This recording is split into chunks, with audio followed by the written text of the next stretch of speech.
네, 여러분 반갑습니다. 속성 만점 한국사 강좌를 시작하겠습니다. 강의하는 저는 정건용 교수이고요. 제 강의 속에는 만화 그림이 많이 나오는데요. 바로 작가 김남석 선생님이 그려주셨습니다. 그리고 국토지리정보원에서 우리에게 제출해준 많은 지도를 제가 활용하고 있고요. 또 가끔 그림으로 구글과 네이버에서 필요한 자료를 인용했습니다. 여러분들과 함께 공부할 내용 강좌 구성은 첫 번째 파트는 기본 시대사이고요. 두 번째 파트는 심화 분류사입니다. 이 두 가지가 합쳐져서 우리가 흔히 한국사라고 이렇게 이름하고 있죠. 내용을 들여다보면 제1회차 고조선 시대에서부터 계속 진도가 나가면은 맨 밑에 금속 인쇄술까지 우리가 여러분들이 전체 보통 4개월에 걸쳐서 기본 심화 이론을 공부하시는데요. 속성반에서는 여러분과 함께 2달 안에 이 공부를 끝내도록 준비하고 있습니다. 자, 첫 번째로 여러분들이 2개월 동안 공부한 것을 제가 한 달 짧은 시간 내에 기본 시대사를 끝내고요. 분류사, 경제, 사회, 문화사도 한 달이라는 짧은 시간에 완주할 예정입니다. 자, 첫 번째 제1강 고조선부터 여러분에게 설명해 드리겠습니다. 고조선 연표를 보면요. 자, 우리나라 최초의 국가에서부터 조선이 있을 때까지 우리가 이것을 전근대사라고 부르는데요. 이 고조선이라는 나라는 기원전 2333년에 만들어져서 기원전 108년에 멸망했습니다. 이 기간을 계산해 보면은 2226년 동안 고조선이라는 나라가 역사적으로 존재했습니다. 이 긴 시간 동안에 무슨 일이 있었지? 이것을 살펴보는 것이 바로 고조선에 대한 공부가 되겠습니다. 2010년 이후로 출제 경향을 알기 위해서 13년 동안 2010년부터 2022년까지 출제된 모든 문제들을 모아서 분석을 해봤습니다. 그랬더니 고조선에 대한 문제는 총 약 4,300문제 중에서 47문제가 출제되었습니다. 이 47문제 출제 개수는 한국사 전체 128강 중에서 랭킹이 어느 정도냐 하면요. 1위가 초기 연맹국가, 즉 부여, 옥저, 동해, 사만 등이 시험에 제일 많이 나왔는데요. 이 중에서 고조선의 역사는 랭킹 11위 문제가 47개가 출제되어서 대원군과 비슷하게 답인 자주 나온 중요한 단원이 되겠습니다. 자, 전체 단원 중에서 11위 그 중요도를 여러분들이 알 수 있도록 설명해 드렸습니다. 고조선의 이 대단원 속에 소단원으로서는 어떤 게 문제가 많이 나왔냐면요. 국가 운영을 어떻게 했느냐. 고조선의 관직명이 7문제 나왔고요. 중국과 우리 고조선과의 관계, 특히 중국 나라 이름 연나라와 한나라가 7문제 나왔습니다. 그리고 고조선의 사건이 전개된 다음 중에서 시간 순서대로 나열해보라 라는 문제도 무려 8문제가 나왔습니다. 그리고 고조선에서 가장 시험에 많이 나온 것은 사회문화라고 불리우는 고조선 백성의 삶, 8조 법검이라 불리우는 곳에 살인죄, 그리고 상해죄, 그리고 절도죄 이것이 시험에 무려 14문제가 나왔습니다. 자, 여러분에게 이 소단원을 말씀드리는 이유는 하나하나 고조선 중에서 무엇이 중요한 것인지 여러분들에게 그 가중치를 알려드리기 위해서입니다. 고조선을 공부하는 첫 번째 시험 포인트 포커스 1번입니다. 고조선은 건국이 어떻게 되었는지 그리고 건국을 우리가 무엇을 통해서 알 수 있는지 출처 그 책을 아는 것이 첫 번째입니다. 두 번째로 고조선의 포인트는 여러분들이 고조선의 단군 이래로 4명의 왕의 이름이 나옵니다. 이 이름을 꼭 기억하는 게 출제의 맥이 되겠습니다. 세 번째 출제 포인트는 중국과의 고조선 갈등을 이해해야 되는데요. 특히 어느 중국 나라인지 그 나라 이름을 외우는 것이 가장 중요한 키워드입니다. 마지막 네 번째 포인트는 고조선은 어떻게 멸망했으며 고조선이 멸망한 후에 그 땅에 남아있는 유물로서는 어떤 게 있는지 여러분들이 이해하고 암기하는 것이 고조선에 대한 고득점 전략 포인트가 되겠습니다. 자, 여러분에게 디지털 방식으로 지도, 연표, 그림이 들어있는 시각적 공부, 공간과 시간을 알 수 있는 공시적 통찰을 한번 해보겠습니다. 자, 이것이 바로 우리나라 지도이죠. 흔히 말하는 한반도입니다. 삼국유사라는 고려시대 이련서님이 쓴 책에 보면은 우리나라 최초로 고조선에 대한 설명이 나옵니다. 여기에 소위 단군신화라는 내용이 들어있는데요. 기원전 2333년에 우리나라의 고조선 단군이 나라를 만들었다고 합니다. 이 고조선의 단군 건국은 시험에 3번 나왔기 때문에 이 시기를 여러분들이 기억해 주셔야 합니다. 그런데 단군에 관한 이야기 이후로 역사 기록이 기원전 4세기 즉 2000년 동안의 기록이 없습니다. 단군 얘기를 했는데 그리고 나서 기록 없이 끝나버렸어요. 그리고 나머지 우리 고조선 기록을 한국의 여러 역사책과 중국과 일본 책을 찾아봤더니 두 번째로 고조선에 대한 기록은 BC 4세기 때 처음으로 등장합니다. 이것이 바로 단군 이래 2000년 동안의 암흑기를 맞았고요. 2000년이 지난 시점인 BC 약 350년경으로 추정하고 있습니다. 우리가 고조선이라는 나라가 만주와 한반도 북부에 있었을 적에 중국은 전국시대라고 해서 이 전이 전쟁을 치르다라는 뜻입니다. 중국은 7개의 나라가 찢어져서 서로 아주 열심히 싸웠습니다. 이것을 중국 전국시대라 하는데요. 맨 북쪽에 있는 연이라는 나라, 우리 고조선과 바로 국경을 맞대고 있죠. 이 나라가 우리나라하고 굉장히 갈등이 많았습니다. 그래서 시험에서 중국의 어느 나라가 우리나라를 쳐들어왔냐면 바로 연나라입니다. 이유가 뭐냐?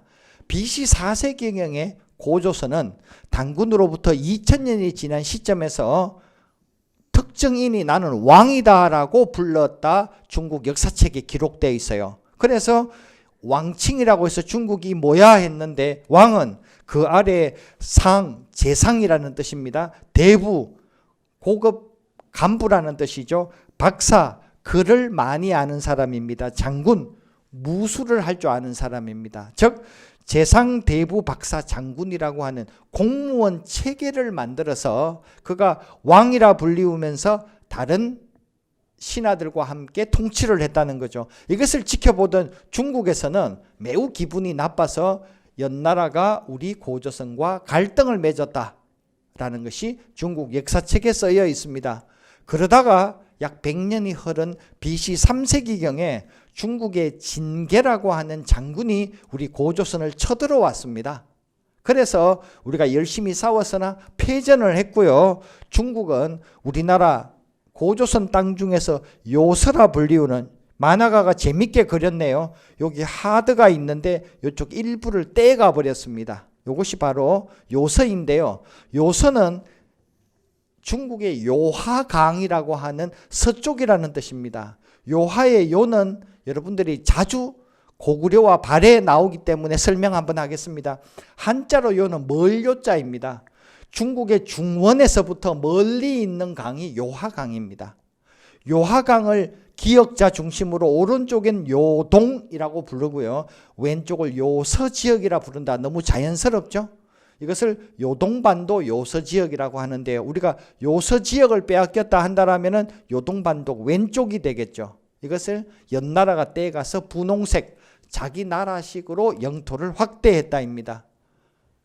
얼마 후 중국의 진시황이라는 사람이 자기 나라 옆에 있는 6개 나라를 통일하고 연조위안 제초진 7나라가 통일 국가가 되니 기원전 221년에 중국의 천하통일이라 부릅니다. 그들은 만리장성을 쌓아서 저 북쪽 흉노족의 몽고와 우리나라 고조선 예맥족을 방비하고자 했습니다.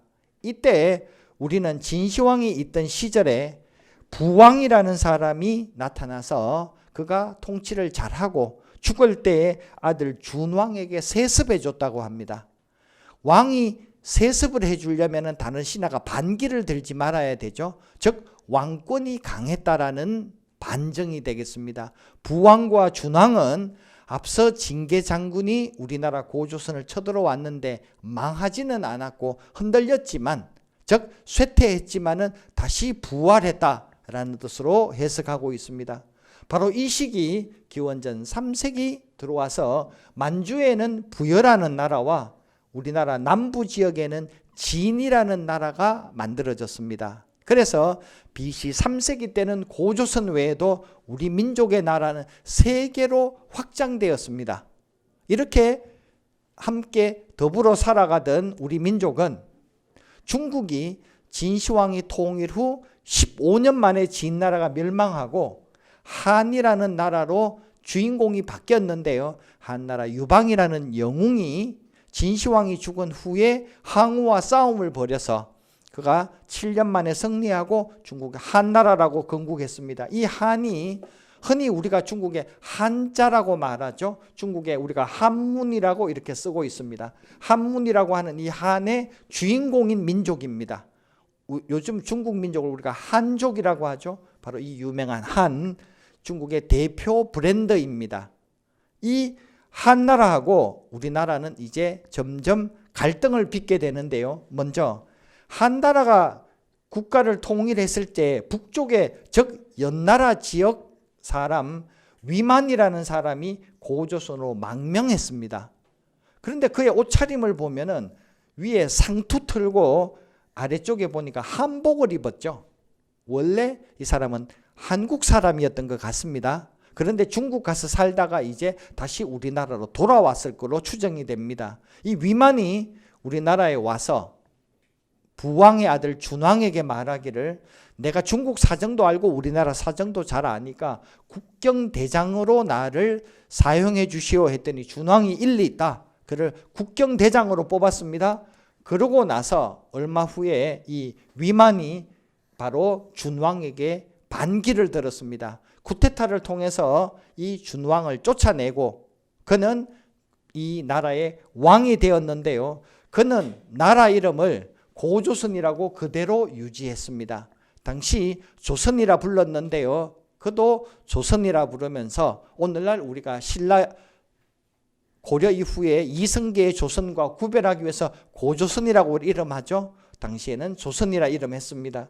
그리고 그는 중국의 철기 문화를 우리나라 더욱 발전시켜서 우리나라 선사시대 BC 500년 이후로 철기시대인데요. 바로 이 시절 기원전 194년에 위만이 망명 오고 나서 BC 2세기 때 우리나라 철기가 완전히 무르익게 됩니다. 아울러서 그는 중국의 한나라와 우리 남쪽에 있는 진나라 사이에서 중개무역이라는 걸 했습니다.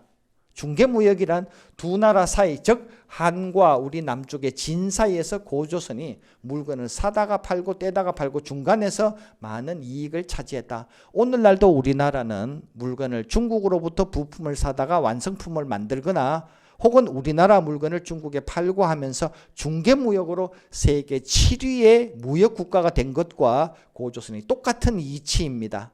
즉 위만 조선, 즉 위만의 고조선은 철기 문화를 앞세워서 매우 전력상 국방이 강한 나라가 되고 중개무역을 통해서 매우 잘 사는 부강한 나라가 되었으므로 중국이 보기에 상당히 부담스러운 나라가 됐죠.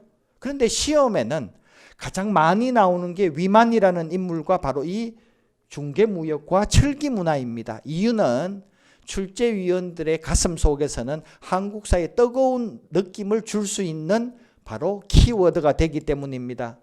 자, 이 위만조선은 얼마 후 국경지역의 임둔과 진번이라는 것을 차지하기도 했고요. 중국 한나라는 창해라고 하는 군을 만들면서 이 접경지역에서 경쟁하고 있었습니다. 중국 입장에서 고조선의 눈에 가시처럼 아팠기 때문에 고조선을 이제 침략할 생각을 하게 되었습니다. 위만 왕의 아들은 역사에 거의 나오지 않는데요. 그의 손자인 우거왕이라는 사람이 왕이었을 시절에 중국의 한나라 유방의 후손이었던 무제라고 하는 황제가 기원전 109년에 고조선을 침공했습니다. 이때 폐수라는 곳에서 싸워서 고조선이 이겼다고 하는데 폐수가 어디인지는 현재 정확한 지명을 알 길이 없습니다. 이때 우고왕이 싸움을 잘했으나 얼마 후 그의 부하가 우고왕을 암살해버림으로써 우리 고조선은 왕이 없는 공백 상태가 되었고요. 이때 한무제가 자신의 수하 장군 2명을 육지와 이 바다 건너 보냄으로써 우리가 기원전 108년에 중국 세력을 막지 못하고 결국 수도인 왕금성이 함락됨으로써 고조선은 2226년 만에 결국 단군 이래 패망하고 말았다라는 것이 역사에 나오는 사실입니다. 중국은 이 고조선 땅을 차지하고서 현도, 낙랑, 임둔, 진번이라고 하는 4개로 쪼개어서 중국의 행정구역, 광역 4개의 군으로 만들었습니다. 중국은 당시에 우리가 지금 전라도, 경상도, 충청도 도라고 하는데 중국은 군이라는 이름으로 중국 전역을 10여 개로 쪼개어서 통치했는데요. 이때 우리나라도 4개의 군으로 분할했다는 거죠. 이게 군국제의 설명인데요. 한나라가 우리나라 땅에 4개의 군으로 분할해서 그들의 행정구역으로 편입시켰다 라는 내용입니다. 자, 현도라는 군 속에는 또 작은 10개의 현이 만들어집니다. 그래서 군현제라는 말도 사군이라는 말과 문장에서 사용되더라도 맞는 표현이라는 걸 여러분에게 디테일하게 설명드리겠습니다. 자, 한나라 무제라는 말 대신에 문제다 이렇게 표현하면 틀린 문장, 무술을 잘하는 무제라고 여러분들이 암기해 주시기 바랍니다. 이렇게 고조선이 멸망한 자리에는 우리나라 유물이 존재하고 있는데요. 중국의 요령성, 중국에는 27개의 성이 있습니다. 요즘 말하면 도가 있는데요. 이 중에서 중국의 요령성, 여기가 길림성, 여기가 흑룡강성이죠. 요령성 지역과 우리나라 평양이 있는 대동강 지역, 이 2군데에 유물이 4가지가 나왔어요. 대표적으로 고인돌입니다. 북방 탁자식 고인돌과 그 밑에 땅을 파보니까 비파형 동금, 그리고 그 옆에는 거친 무늬 거울, 그리고 미송리 토기가 나왔습니다. 이 보고 계신 4가지 유물들은 다 청동기 시절 유물이죠. 네, 기원전 2000년부터 기원전 500년까지 우리가 청동기 시절이라고 부르는데요. 바로 이 고조선의 대표적인 유물 4가지입니다. 여러분에게 한 가지 꿀팁 드리겠습니다. 고조선의 유물이 시험에 들어 나오는데요. 여러분들 암기를 해야 합니다. 자, 중국과 몽고 사이에는 고비 사막이 있죠. 고비 사막에 이거 뭡니까? 거미입니다. 고비 사막에 거미가 한 마리 지나간다. 고비거미. 앞글자 땄습니다. 고인돌의 고, 비파형 동금의 비, 거친 무늬 거, 미송리 토기의 미, 고비거미. 시험 문제에 유물이 나오면은 여러분이 펜으로 고비거미를 쓰신 다음에 문제랑 대조해서 정답을 찾으면 틀림없이 쉽게 정답을 찾을 수 있습니다. 자, 제 수업 후기 하나 간단하게 소개하겠습니다. 최단 시간에 최고 효율의 한국사다. 왜냐하면 시각화된 자료가 있는 것이 너무 특징인데 헷갈림이 없이 머리에 쏙쏙 들어온다. 너무나 당연한 얘기죠. 시각화, 학습화 효과가 짱이기 때문에 문제가 바로바로 풀립니다. 너무나 당연한 후기가 되겠습니다. 여러분들이 만점을 목표로 공부를 하신다면 자, 기출 문제에 대해서 완벽하게 파악이 되어 계셔야 되는데요. 여러분에게 출제위원이 바라보는 맥과 급소, 출제 포인트를 간단하게 요약해 드리겠습니다. 자, 2010년부터 지난해 2022년까지 13년 동안 출제된 문제는 4,300문제인데요. 그 중에서 문장을 하나하나씩 낱낱이 분해하면 약 2만 개로 분리할 수 있습니다. 이 중에서 여러분에게 고조선에 대한 내용은 출사표라는 제 교재 10페이지에 하나하나 다 담았습니다. 이것을 간단히 요약해 보면 고조선의 초기 건국기와 중기까지 시험에 나온 게 13개가 있습니다. 이 중에서 중요한 필수 꼭 알아야 될 게 11개가 있는데요. 고조선의 건국자는 단군이라는 사람이다. 이 기원전 2333년이라는 것은 삼국유사가 아니라 조선시대 서거정에 선 동국통감이라는 그 기록을 중심으로 역계산을 했다라는 것도 시험에 한번 나와서 많은 사람들이 멘붕을 당했습니다. 고조선의 영역으로는 앞서 보셨던 요령성 지역과 우리나라 한반도의 대동강인데요. 먼저 요령에서 고조선이 건국되었다가 만주에서부터 우리 대동강으로 넘어왔다라는 이 전개 순서를 꼭 기억해야 합니다. 윤물로서는 비파형 동검, 고인돌, 미송리 토기, 거미를 여러분들이 기억해 주셔야 하고요. 자, 이 고조선의 발전은 BC 4세기, 즉 건국으로부터 2000년이 지난 뒤에 우리나라가 왕칭을 했다.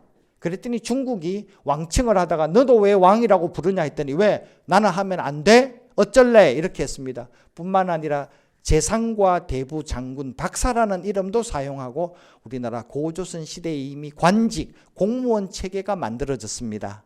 그러므로 공무원 시험에서는 출제위원들이 좋아할 만한 시험에 무려 12번이나 출제된 키워드가 되겠습니다. BC 4세기에는 따라서 이웃나라 중국 북쪽의 연이라는 나라하고 갈등을 맺었다라는 것도 너무 당연한 이치입니다. 자, 100년이 흘러서 BC 3세기가 되면 중국의 진계라고 하는 장군이 연나라 사람으로서 우리나라에 쳐들어왔죠. 그래서 우리가 서쪽을 잃었다. 즉 요서 지역을 중국에게 떼줄 수밖에 없었으나 나라가 망한 것은 아니고 쇠약해졌다. 나라가 약해졌을 따름입니다.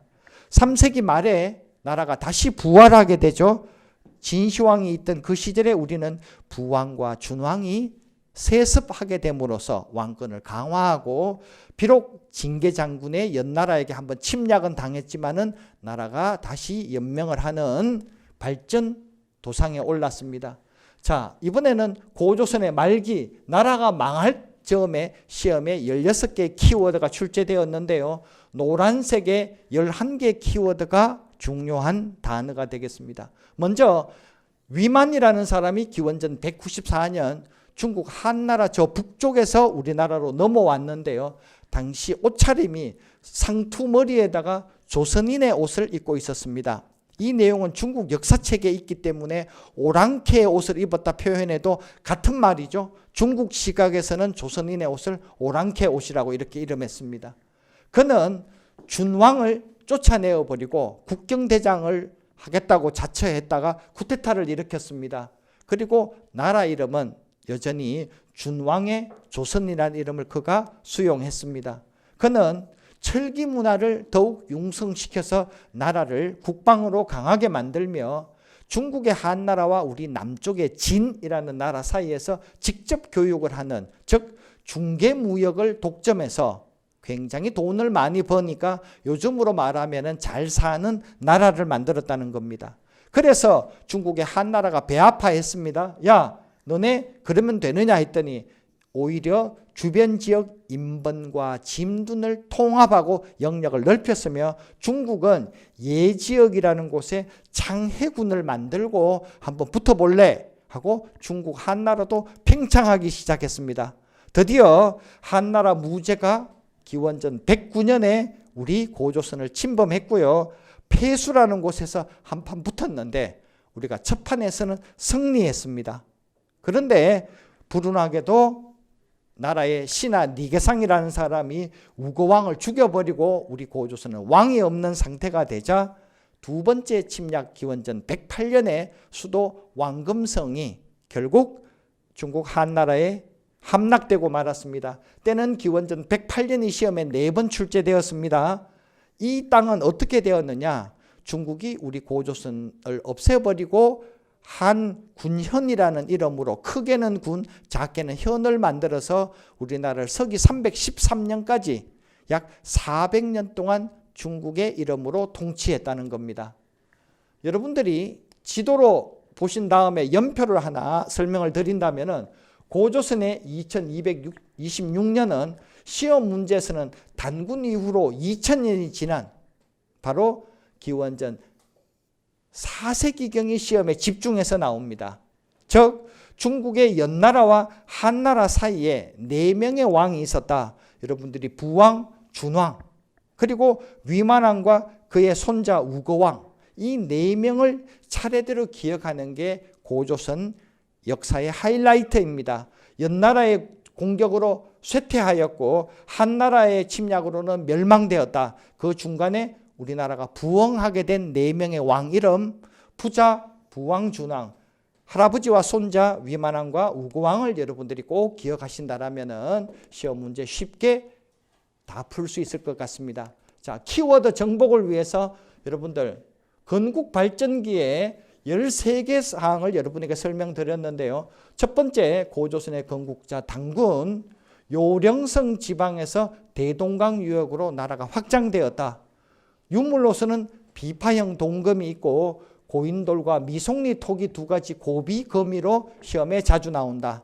BC 4세기는 왕칭을 하고 상대부 장군이라고 이름을 했더니 연나라가 우리나라를 껄끄럽게 여기고 100년 후에 징계가 침략했으며 우리는 서쪽을 잃고 나라가 휘청했지만 부왕과 준왕이 세습함으로써 나라가 다시 한번 부활하게 되어졌다. 자, 이어서 고조선은 이제 멸망 말기에 접어들었습니다. 시험에 16개 중에서 3번 이상 나온 다빈, 빈출 1, 2, 3급이 11개가 있습니다. 첫 번째로 위만이 망명해 들어왔는데 그는 상투 차림의 조선인 옷을 입고 있었다. 그는 준왕 밑에 있다가 그가 쿠데타를 일으켜서 준왕을 축출해버렸고 나라 이름은 그대로 조선이라고 하니 고조선이 단군 이래 계속 국가의 이름이 사용되어졌습니다. 그는 철기 문화와 중개 무역을 통해서 부강한 나라를 만들었고요. 그 덕분에 중국 한나라하고 갈등을 맺었다 그랬죠. 그랬더니 결국 중국 한나라가 우리나라를 쳐들어왔는데 우고왕이 잘 싸웠지만 신하에 살해당했고 기원전 108년에는 왕금성이 무너짐으로써 우리나라는 고조선이 첫 번째 국가가 멸망하고 말았다. 이 29개 속에서 모든 시험 문제가 만들어집니다.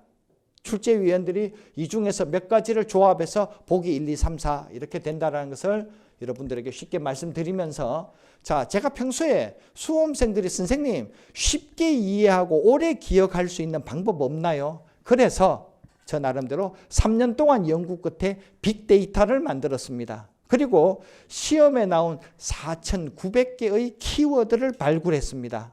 이것을 여러분 출제 비밀 노트라는 책에 5등급으로 나누어서 기록을 해드렸는데요. 여러분들이 초등학교 때부터 선생님 이거 얼마나 중요해요? 왜? 시험 잘 보려고. 그럼 선생님 이거 별 5개야? 별 4개야? 3개야? 2개? 1개야? 이렇게 설명해 주셨죠? 여러분들이 별 순서대로 중요도를 알 수 있습니다. 저는 여러분에게 시험에 10번 이상 나온 빈출 1급, 시험에 5번 이상 나온 빈출 2급, 시험에 3번 이상 나온 빈출 3급, 시험에 2번 나온 4급, 1번 나온 빈출 5급 등으로 기준을 정하고 여러분들에게 빈출 1, 2, 3급, 시험에 3번 이상 나온 것은 또 나올 수 있다. 출제위원 3명 이상이 문제 속에 등장시킨 것은 여러분들이 시험 보러 갔을 적에 또 나올 수 있는 확률이 있으므로 여러분들이 주의 깊게 암기할 필요가 있다 했습니다. 이것을 여러분 빈출 노트라는 책 속에 담아드렸습니다. 차례대로 빈출 1급, 2급, 3급, 4급, 5급 이렇게 되겠죠.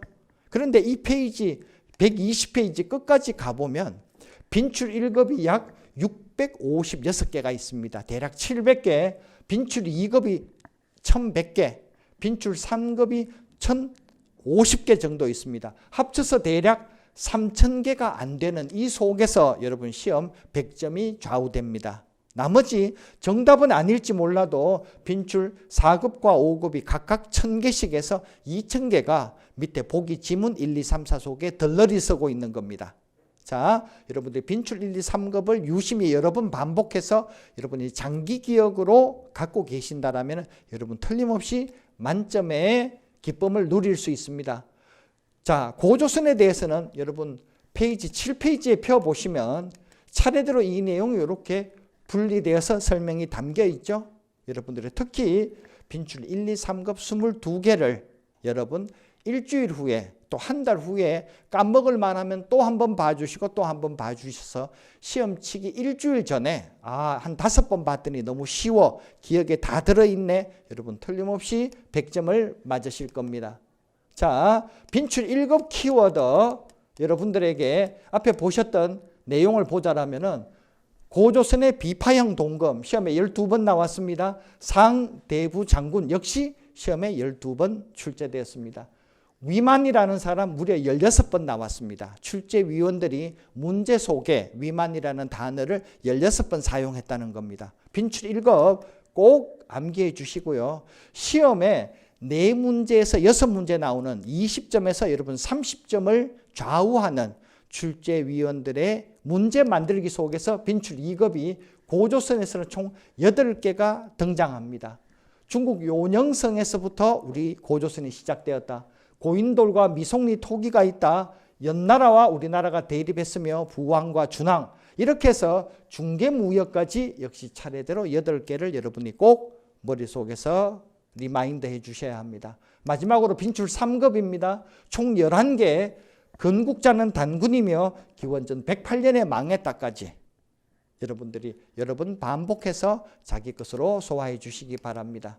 자, 제 카페에 보면은 출제 비밀 노트는 나만이 알고 싶은 교재입니다. 이제 저도 예전에는 실력이 30점밖에 안 돼가지고 1년 내내 고생했는데 최근에 이 교재 사서 공부하면서 요즘은 한두 개밖에 안 틀려요. 너무 신기합니다. 정말 나의 이 교재 선택은 운명인 것 같습니다. 여러분들도 이 교재를 통해서 의심하지 말고 두세 번 읽어보시면은 어떤 문제를 만나도 각 단원별로 여러분들이 정답이 갑자기 보이기 시작하는 이런 마법을 경험하시게 될 겁니다. 자, 기출문제 정복으로 마지막으로 여러분에게 출제 맥과 급소를 잠깐 체험해드리고 이 강의를 마치도록 하겠습니다. 사회복지직 9급에서 나온 건데요. 다음 중 고조선에 대한 설명으로 옳지 않은 것을 골라라입니다. 이 보기 4개 중에서 3개는 뒷단원에서 배울 차례이고요. 정답은 뭐냐면은 삼국지 동의전에 인용된 위략에 따르면 연나라가 강성해져 스스로 왕을 칭하자 조선 후가 왕을 자칭하지 않았다고 한다. 여러분 방금 배우셨죠? 조선의 후가 왕을 자칭했다. 그러므로 이것이 틀린 문장이므로 정답이 2번이 된 겁니다. 두 번째 볼까요? 고조선에 대한 다음 설명 중 가장 틀린 것을 골라라 인데요. 이 중에서 3개는 뒤에서 배우도록 하고요. 정답은 3번이었습니다. 고조선은 기원전 2세기 말 왕을 칭할 정도로 국가체제를 갖추었다는데 어디가 틀렸습니까? 2세기가 아니라 4세기 때 왕을 칭했다. 이렇게 되었죠. 바로 이 부분이 틀려서 정답이 된 겁니다. 자, 이번에는 경찰 간부에 나왔습니다. 고조선에 대한 설명 중 다음 중 옳지 않은 것을 골라라 인데요. 이 중에서 차차 3가지를 배우고 이번 시간에 배운 걸로 정답은 요서 지방을 경계로 대립했던 연나라의 이딴 공격으로 멸망하였다? 멸망이 아니죠. 나라가 잠시 쇠약해졌을 뿐이다. 그러므로 이 단어 하나가 틀렸기 때문에 정답이 되었습니다. 국가직 7급에 나왔던 문제입니다. 다음에 설명하는 토기에 대해서 정답을 골라달라. 자, 밑에서 두 번째 줄에 보면 이 시대에는 고인돌, 거친 무늬 거울, 비파형 동검이 있다. 여러분들에게 말씀드렸죠. 고비검이라고 메모해봐라. 정답은 바로 뭐다? 미송리 토기, 고비검이에 미자가 들어가야 된다. 라는 내용입니다. 자, 하나 더 마지막 보겠습니다. 2022년 얼마 전 법원직 9급에서 나온 문제입니다. 가 나라에 대한 설명으로 가장 옳은 것을 골라주십시오. 자, 이 나라는 가 문화 세력 범위를 이것 뭐죠? 비파형 동검. 이건 뭡니까? 고인돌이죠. 이 두 가지를 통해서 정답을 찾아라. 밑에 2, 3, 4번은 부여 옥저 동에서 배우신다라면은 바로 1번의 상대부 장군, 고조선 BC 4세기 때의 풍경이 되겠죠. 그러므로 정답은 1번 이렇게 찾는 겁니다. 자, 여러분에게 지금 문제 6개를 함께 만나봤는데요. 이 문제 속에서 어떤 문제가 들어오더라도 여러분들이 이 고조선 속에서는 쉽게 답이 찾아지는 결과를 맞이할 것 같습니다. 자, 첫 번째 1강 수업을 마치도록 하겠습니다.